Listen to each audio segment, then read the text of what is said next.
Hello student, welcome to MacMath Education channel where you can change the way of your learning and understanding. तो बच्चों आज इस video में हम topic cover करेंगे स्ट्रेस स्ट्रेन कर्व। अब देखो बच्चों, यहाँ पे स्ट्रेस और स्ट्रेन की बात करें तो स्ट्रेस जो है वो क्या होती है, stress is force upon area, यही होता है ना स्ट्रेस। और स्ट्रेन क्या होता है बच्चों, strain is change in length over original length. अगर हम लेंथ में चेंज कर रहे हैं तो लॉन्गिट्यूडनल स्ट्रेन लेंगे, और लॉन्गिट्यूडनल स्ट्रेन क्या होता है, change in length bye original length. अब यहाँ पे बच्चों क्या है, हमारे पास एक वायर है, उस वायर पे आप जो लोड है, जो मास लटका रहे हो, वो धीरे धीरे मास बढ़ा रहे हो आप लोड जो है वो इंक्रीज कर रहे हो, जिससे क्या होएगा, इसकी लेंथ में इंक्रीज आएगा। जैसे जैसे बच्चे आप लोड बढ़ाओगे, लोड का मतलब क्या है, ये जो लटकाया हुआ मास है इस पे आप और मास ऐड करते जाओगे। जैसे जैसे आप लोड बढ़ाओगे, लोड बढ़ाने से फोर्स बढ़ेगी और फोर्स बढ़ने से स्ट्रेस बढ़ेगी। मतलब अगर लोड बढ़ेगा तो इनडायरेक्टली स्ट्रेस बढ़ेगा। और बच्चों जैसे जैसे लोड बढ़ेगा आप देखोगे कि इसकी जो लेंथ है वो भी क्या होएगी, इंक्रीज होनी शुरू हो जाएगी। मतलब चेंज इन लेंथ जो है वो बढ़ना शुरू हो जाएगा। तो लोड बढ़ने से डेल्टा एल बढ़ेगा, चेंज इन लेंथ, और डेल्टा एल बढ़ने से स्ट्रेन बढ़ जाएगी। यही होगा ना बच्चों। तो स्ट्रेस जो है वो लोड पे डिपेंड करेगा और स्ट्रेन जो है वो इंक्रीज इन लेंथ पे डिपेंड करेगा बच्चों। अब स्टार्टिंग देखो, स्टार्टिंग में जब तक आपने कोई मास लटकाया ही नहीं, आपने लोड जीरो किया हुआ है, ना ही स्ट्रेस होगी ना ही क्या होगा, स्ट्रेन होगा बच्चों।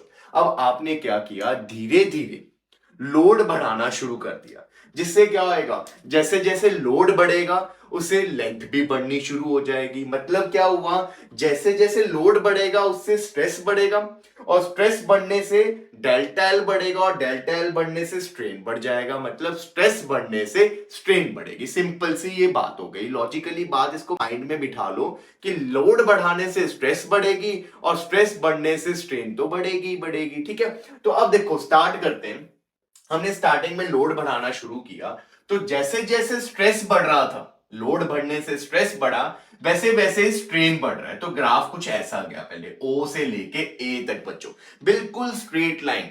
तो ओ से ए रीजन में बच्चों जो स्ट्रेस है और स्ट्रेन है वो एक दूसरे के डायरेक्टली प्रोपोर्शनल है। मतलब जितना स्ट्रेस बढ़ा उतना ही कौन बढ़ेगा, स्ट्रेन बढ़ेगा बच्चों। तो जितना स्ट्रेस बढ़ा उतना ही स्ट्रेन बढ़ा। तो यही लिखा है, in region between O to A, O से ए तक the curve is linear. Linear curve है, मतलब stress is directly proportional to strain. और ये कौन सा लॉ था बच्चों, ये हुक्स लॉ था। तो ओ टू ए रीजन में हुक्स लॉ जो है ओबे होता है, और ए पॉइंट को हम बोलते हैं प्रोपोर्शनल लिमिट, क्योंकि यहां तक जो स्ट्रेस और स्ट्रेन है वो एक दूसरे के प्रोपोर्शनल है बच्चों। इज इट क्लियर बच्चों।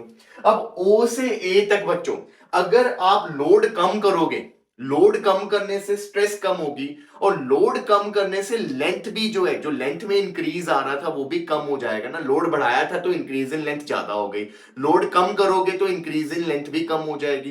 तो ओ टू ए रीजन में जैसे जैसे स्ट्रेस कम होगी वैसे वैसे ही स्ट्रेन कम होगी। मतलब जिस पाथ से वो फॉलो करके बढ़े थे वैसे ही वो कम होगी। ठीक है बच्चों, मतलब क्या है इसका ध्यान से समझना। मतलब इस पॉइंट पे जाते वक्त अगर स्ट्रेस इतनी थी और स्ट्रेन इतनी थी, और अगर आप अब लोड कम कर रहे हो, ठीक है, पहले ज्यादा कर रहे थे अब कम कर रहे हो, तो इस पॉइंट पे जब दोबारा पहुंचोगे तो इतनी स्ट्रेस के कॉरेस्पॉन्डिंग इतनी ही स्ट्रेन आपको दोबारा मिलेगी। मतलब इसी पाथ को फॉलो करके वो वापिस आएगी। इज इट क्लियर बच्चों। तो ओ टू ए में बॉडी जो है वो इलास्टिसिटी शो कर रही है। अब ए टू बी की बात करते हैं, तो ए टू बी में आपको दिख रहा होगा बच्चों, जो ग्राफ है वो लीनियर नहीं है। अब मतलब अब जो ग्राफ है वो प्रोपोर्शनलिटी लिमिट से बाहर चला गया। तो ए टू बी में स्ट्रेस और स्ट्रेन एक दूसरे के डायरेक्टली प्रोपोर्शनल नहीं होगा। स्ट्रेस बढ़ेगा स्ट्रेन बढ़ेगा पर डायरेक्टली नहीं होगा। स्ट्रेस कम बढ़ेगा स्ट्रेन ज्यादा बढ़ जाएगी। बढ़ेगा जरूर पर ये नहीं होगा कि भी जितनी स्ट्रेस बढ़ी उतनी स्ट्रेन बढ़ेगी। इज इट क्लियर बच्चों। और ए टू बी में भी बच्चों, अगर आप लोड कम करोगे, स्ट्रेस कम करोगे, तो स्ट्रेन कम होगी, और इसी पाथ को फॉलो करके वो वापस आएगा। मतलब जैसे जैसे आप स्ट्रेस कम करोगे वैसे वैसे स्ट्रेन कम होगी। जैसे बढ़ा था वैसे ही ये ग्राफ क्या आएगा, नीचे की तरफ आएगा। इसका मतलब ए से बी में भी बॉडी कौन सी प्रॉपर्टी शो कर रही है, इलास्टिसिटी। क्योंकि जैसे ही आप स्ट्रेस हटाते हो वो बॉडी अपनी ओरिजिनल शेप को रीगेन करना शुरू कर देगी बच्चों। ठीक है, तो ओ से लेके बच्चों ओ टू बी तक कौन सा रीजन है आपका? इलास्टिक रीजन है बच्चों। समझे बात? ओ से बी तक आप किसी भी पॉइंट पे अगर लोड कम करना शुरू करोगे तो स्ट्रेन भी कम होनी शुरू हो जाएगी। स्ट्रेस कम हो रही है तो स्ट्रेन भी कम होगी, और इसी पाथ को फॉलो करके ग्राफ नीचे की तरफ आना शुरू हो जाएगा। ठीक है बच्चों, बस ये है कि ओ से ए तक हुक्स लॉ ओबे होगा, ए से बी तक हुक्स लॉ जो है ओबे नहीं होगा। Is it clear? अब बढ़ते हैं आगे बच्चों। तो यहां पे पहले लिखो, मैंने लिखा हुआ ये, in the region A to B stress and strain are not proportional. मैंने आपको बता दिया कि प्रोपोर्शनल नहीं है, but body regain its original shape and size when load is removed. वही चीज कि अगर आप लोड हटाओगे तो बॉडी अपनी ओरिजिनल शेप एंड साइज को रीगेन कर लेगा, मतलब इलास्टिसिटी की प्रॉपर्टी यहां भी शो करेगा। अब उसके बाद देखो, point B is known as elastic और यील्ड लिमिट। ये बी पॉइंट को बोलते हैं इलास्टिक लिमिट, क्योंकि इसके बाद इलास्टिसिटी खत्म हो जाएगी बच्चों। ठीक है, तो B point is elastic limit, यहां तक की लिमिट है उसकी इलास्टिसिटी की। ठीक है, और the corresponding stress is called yield strength. अब इस पॉइंट के कॉरेस्पॉन्डिंग जो यहां पे स्ट्रेस आएगी, उस स्ट्रेस को क्या बोलते हैं बच्चों? उस स्ट्रेस को बोलते हैं यील्ड स्ट्रेंथ। क्या बोलते हैं? Yield strength. तो कोई भी आपको अगर ग्राफ से बोले यील्ड स्ट्रेंथ कैलकुलेट करो, तो आपने देखना है इलास्टिक लिमिट वाला पॉइंट, उसके सामने जो स्ट्रेस होगी that is called yield strength. Is it clear? अब बढ़ते हैं आगे की तरफ बच्चों। अब जैसे जैसे आप लोड और बढ़ाओगे स्ट्रेस बढ़ेगी, स्ट्रेस से स्ट्रेन बढ़ेगी, तो अब ये ग्राफ कुछ ऐसा हो गया बच्चों। बी से डी ग्राफ कुछ ऐसा जा रहा है, नॉन लीनियर है बच्चों। और उसके बाद इस रीजन को प्लास्टिक रीजन बोलते हैं बच्चों। ऐसा क्यों होता है वो भी समझाते हैं आपको। उससे पहले ये देखो, इस रीजन में क्या हो रहा है, स्ट्रेस जो है कम बढ़ रही है पर स्ट्रेन जो है वो ज्यादा बढ़ रही है। देखो ग्राफ ऊपर कम गया है, आगे ज्यादा गया है। ठीक है, तो अब इस रीजन में स्ट्रेस कम बढ़ेगी और स्ट्रेन में इंक्रीज ज्यादा होगा। अब इस रीजन को प्लास्टिक रीजन क्यों बोलते हैं? इसलिए बच्चों, अगर आपने रास्ते में इंक्रीज करते करते सडनली लोड को कम करना शुरू कर दिया, हटाना शुरू कर दिया, मान लो इस पॉइंट सी पे आपने लोड को कम करना शुरू कर दिया, बी टू डी रीजन में कोई भी पॉइंट लिया मैंने सी, इस रीजन में अगर आपने लोड कम करना शुरू कर दिया ना बच्चों, तो पहले क्या होता था, वो इसी पाथ को फॉलो करके जैसे जैसे स्ट्रेस बढ़ता था स्ट्रेन बढ़ता था, अब जैसे जैसे स्ट्रेस कम होता था वैसे स्ट्रेन कम होता था। पर अब इस रीजन में क्या होता है बच्चों कि सी पॉइंट पे अगर आपने लोड को रिमूव करना शुरू कर दिया ना, तो अब वो इस पाथ को फॉलो करके वापस नहीं जाएगा। अब ये अपना ही एक ट्रैक फॉलो करके जाएगा कि जैसे जैसे स्ट्रेस कम होगी स्ट्रेन कम होगी। पर हम देखेंगे लास्ट में एक चीज, वो क्या है चीज? हमने ये देखा बच्चों कि स्ट्रेस तो जीरो हो गई है बट स्ट्रेन अभी भी जीरो नहीं है बच्चों। देखो ना, यहां पे अगर आता है तो स्ट्रेस जीरो और स्ट्रेन जीरो, पर यहां पे आया वो इस पाथ को फॉलो करके आ रहा है ऐसे ग्राफ नीचे की तरफ। तो हमने क्या कर दिया, लोड जीरो कर दिया। लोड जीरो का मतलब स्ट्रेस जीरो, बट स्ट्रेन तो जीरो नहीं है। तो स्ट्रेन जीरो नहीं है, इसका मतलब क्या है कि यहां पे मटेरियल में परमानेंट सेट आ चुका है बच्चों। जैसे होता है ना, वायर को बहुत ज्यादा ही खींच दिया, उसके बाद जब आपने लोड हटाया तो वो थोड़ा सा ही ऊपर गई, वायर अपनी ओरिजिनल शेप और साइज रीगेन नहीं कर पाई, उसमें परमानेंट इंक्रीज इन लेंथ आ गया। तो वही है ये परमानेंट सेट बच्चों। तो इसीलिए इस रीजन को प्लास्टिक रीजन बोलते हैं, क्योंकि अब क्या होगा, अब अगर आपने लोड हटा दिया तो अब वो दोबारा से नहीं उस शेप और साइज को रीगेन कर पाएगी। अब क्या होगा, अब प्लास्टिक रीजन आ जाएगा। अब वो प्लास्टिक सिटी वाली प्रॉपर्टी को शो करेगी, मतलब उसमें कुछ परमानेंट स्ट्रेन जो है वो रह जाएगा, इंक्रीज इन लेंथ उसमें परमानेंटली हो जाएगी। इज इट क्लियर बच्चों? तो यही लिखा है, in the region B to D when load is removed, say at C point पे हमने लोड सारा हटाना शुरू कर दिया, the body does not regain its original dimension। अब बॉडी दोबारा से अपना वो डिमेंशन जो है, जो ओरिजिनल डिमेंशन था, वो जो है वो रिगेन नहीं कर पाएगी। दैट इज स्ट्रेस तो जीरो हो जाएगा बट स्ट्रेन जीरो नहीं हो पाएगी। The material is set to have permanent set, तो उसमें एक परमानेंट जो है डिफॉर्मिटी आ चुकी है, उसकी लेंथ परमानेंट क्या हो चुकी है, बढ़ चुकी है। ठीक है बच्चों, तो region beyond B is called plastic region. यहां से आगे जितना भी रीजन है वो कौन सा रीजन होगा, प्लास्टिक रीजन होगा बच्चों। Is it clear? अब बढ़ते हैं ये डी पॉइंट की तरफ, जो हाईएस्ट पॉइंट है बच्चों। इस डी पॉइंट को बच्चे बोलते हैं टेंसाइल स्ट्रेंथ। क्या बोलते हैं? टेंसाइल स्ट्रेंथ का रीजन। इसके बेसिकली क्या होता है बच्चों, इस डीप पॉइंट जो हाईएस्ट पॉइंट है, इसके कॉरस्पॉन्डिंग जो यहां पे स्ट्रेस आएगी ना, उसको बोलते हैं टेंसाइल स्ट्रेंथ। अब इसके बाद क्या होता है? इसके बाद बच्चों आप देखो ग्राफ में हम नीचे की तरफ और आगे की तरफ जा रहे हैं। मतलब क्या है? स्ट्रेन बढ़ रही है पर स्ट्रेस क्या हो रही है? कम हो रही है। मतलब बियॉन्ड डी अगर आप फोर्स कम भी कर दोगे, लोड कम भी कर दोगे, तो क्या होगा? अपने आप ही अब लेंथ क्या हो जाएगी? उसकी बढ़नी शुरू हो जाएगी। अब आप लोड कम भी कर दोगे ना, अब वो क्या बोलेगा? बस अब नहीं मैं वापस जा सकता, अब तो मैं क्या होऊंगा? अब तो मैं टूटूंगा। अब आपने इतना खींच दिया, अब तो मैं टूट ही जाऊंगा। तो वो खुद ब खुद अब क्या करेगा? अपनी लेंथ बढ़ानी शुरू कर देगा। तो स्ट्रेस कम हो रही है but still there is increase in strain बच्चों। और कब तक स्ट्रेन इंक्रीज होगी? ई पॉइंट तक। और ई पॉइंट कौन सा है? Fracture point. ई पॉइंट पे आके वो टूट जाएगा, उसने हार मान ली, है ना बच्चों? तो यही लिखा है यहां पे, point D correspond to tensile strength. Beyond this point additional strain is produced by even reduced applied force। Additional strain, extra strain produce हो रही है, और इवन आपने फोर्स जो है अप्लाइड फोर्स वो तो कम कर दी ना। अप्लाइड फोर्स कम की तो स्ट्रेस कम होगी, बट स्ट्रेन फिर भी बढ़ रही है। एंड फ्रैक्चर और breaking point occur at point E. तो क्या हो जाएगा? बढ़ते बढ़ते एक पॉइंट ऐसा आ जाएगा ई, जहां पे जाके बॉडी क्या हो जाएगी? फ्रैक्चर या ब्रेक हो जाएगी बच्चों। तो यहां पे ये लाइन लिख दी मैंने, the stress correspond to point D. Highest point के कॉरेस्पॉन्ड जो स्ट्रेस होती है उसे आप क्या बोलते हो? टेंसाइल स्ट्रेंथ बच्चों। इज इट क्लियर बच्चों? समझ लगी? तो मैं समराइज कर देता हूं। ए पॉइंट तक प्रोपोर्शनल लिमिट होगी, हुक्स लॉ वे होगा। B point is elastic limit. O से बी तक क्या है हमारा? इलास्टिसिटी प्रॉपर्टी शो करेगी बॉडी। जिस पाथ को फॉलो करके वो ऊपर जा रही है वैसी वो नीचे आएगी। बी से डी तक प्लास्टिसिटी है। इसके बीच में अगर आप किसी भी पॉइंट पे लोड को हटाओगे तो वो अपना एक नया पाथ फॉलो करके आएगी, जिससे क्या मिल जाएगा हमें? Permanent set. मतलब स्ट्रेस जीरो है बट स्ट्रेन जो है वो जीरो नहीं है। उसके बाद ये डी पॉइंट आ गया हमारा हाईएस्ट पॉइंट, जिसके कॉरेस्पॉन्डिंग जो हमारी स्ट्रेस होती है उसको क्या बोल देते हो आप? Tensile strength. और डी पॉइंट के बियॉन्ड क्या होएगा? अगर आप स्ट्रेस कम भी कर दोगे तो स्ट्रेन अपने आप बढ़ती जाएगी, बढ़ती जाएगी। और किस पॉइंट तक बढ़ेगी? जब तक वो क्या ना हो जाए? फ्रैक्चर ना हो जाए। इज इट क्लियर बच्चों? अब हम बच्चों स्ट्रेस स्ट्रेन कर्व बनाएंगे डक्टाइल मटेरियल, ब्रिटल मटेरियल और इलास्टोमर्स के लिए।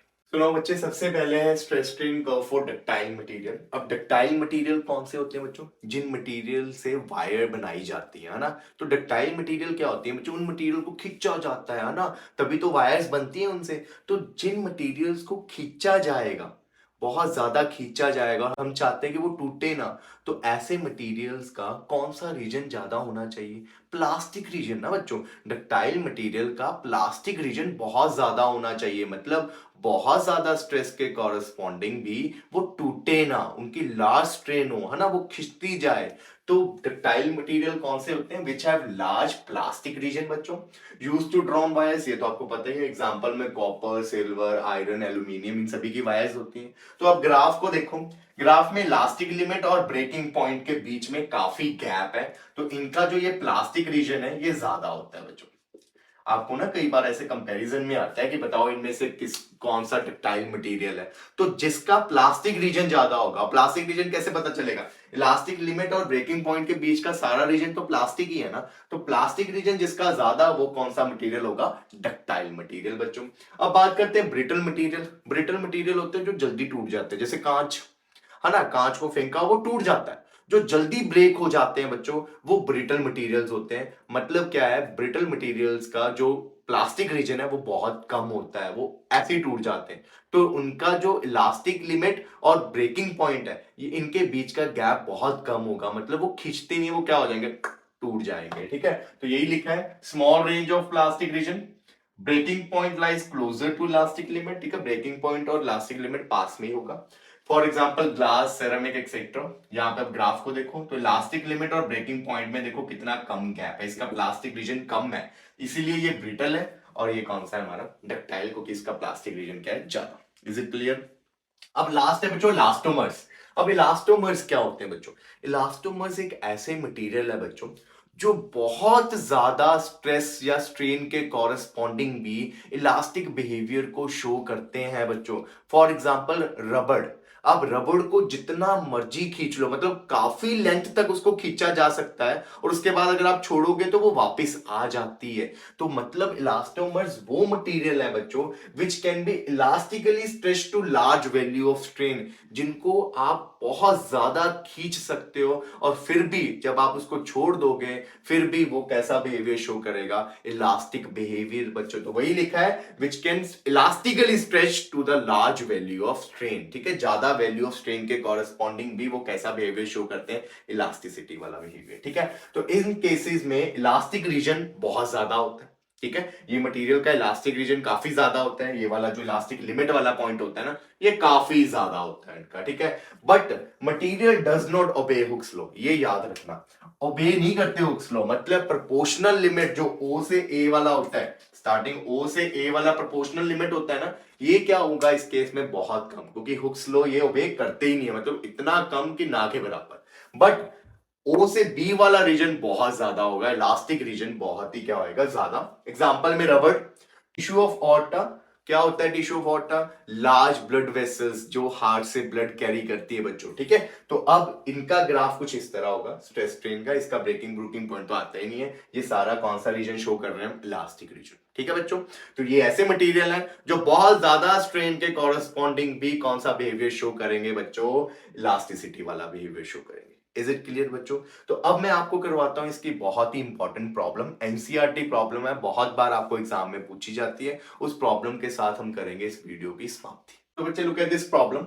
आपको स्ट्रेस स्ट्रेन कर्व दी गई है दो मटेरियल्स की, ए एंड बी की, और आपसे पूछा गया है which material has greater young modulus, is more ductile, is more brittle and is more strong. तो सबसे पहले बात करते हैं यंग मॉडुलस की बच्चों। तो आपको पता है यंग मॉडुलस कहां से पता चलता है? यंग मॉडुलस पता चलता है बच्चों स्ट्रेस स्ट्रेन कर्व के स्लोप से बच्चों, और वो भी किस रीजन में? जब ओ से प्रोपोर्शनैलिटी रीजन में। तो यहां पे देखो बच्चों, आप क्या करोगे, इसका प्रोपोर्शनैलिटी रीजन यहां तक जा रहा है, इसका प्रोपोर्शनैलिटी रीजन जहां तक जा रहा है, आप क्या करोगे, आप ऐसे क्वेश्चंस में दोनों के प्रोपोर्शनैलिटी रीजन के बीच में कहीं एक कॉमन लाइन ड्रॉ कर दो। इस लाइन में देखो, इस पॉइंट पे ये भी प्रोपोर्शनल लिमिट के अंदर ही है, ये वाला पॉइंट भी, और ये वाला पॉइंट भी क्या है? प्रोपोर्शनल लिमिट के अंदर ही है बच्चों, है ना। इसका देखो यहाँ पे कितना एंगल बन रहा है, थीटा 1, और इसका angle let it be theta 2। मुझे बताओ कौन सा एंगल बड़ा होगा, थीटा 2 या थीटा 1? थीटा 2 बड़ा होगा ना बच्चों। तो आप क्या बोलोगे, फर्स्ट केस में आप बोलोगे कि स्लोप जो है ए मटेरियल की, थीटा जिसका ज्यादा उसी की स्लोप ज्यादा, क्योंकि स्लोप क्या होती है? tan theta. जिसका थीटा ज्यादा उसकी स्लोप ज्यादा, तो ए की स्लोप जो है बी की स्लोप से ज्यादा है बच्चों, इसीलिए ए का जो यंग मॉडुलस है वो बी से ज्यादा होगा। और इलास्टिसिटी भी कौन ज्यादा शो करेगा? ए, क्योंकि जिसका यंग मॉडुलस ज्यादा होता है ना बच्चों, वो मटेरियल उतना ही ज्यादा इलास्टिक होता है। तो अगर आपसे कोई पूछे ना विच इज मोर इलास्टिक, तो ए इज मोर इलास्टिक।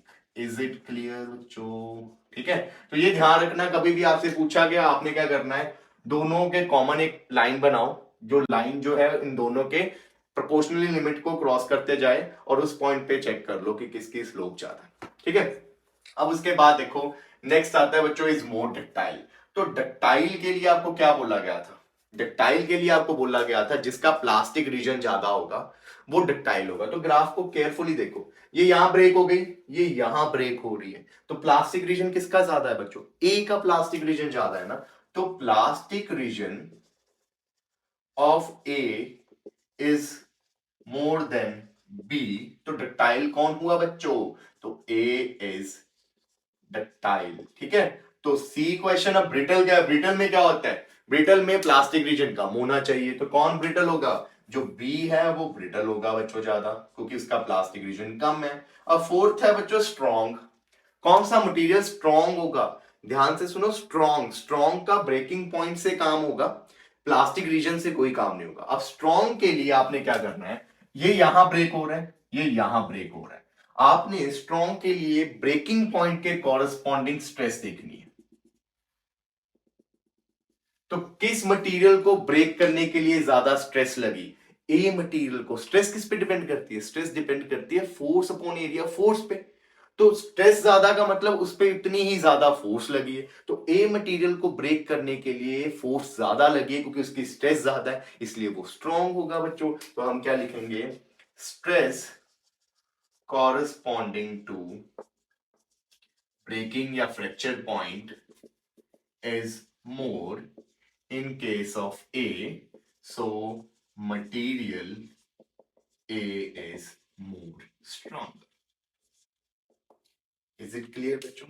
तो I hope with this video अब ये स्ट्रेस स्ट्रेन का कर्व जो है वो आपको अच्छे से समझ लग गया होगा। ठीक है, तो मिलेंगे अब आपको नेक्स्ट वीडियो में, तब तक के लिए टाटा बाय।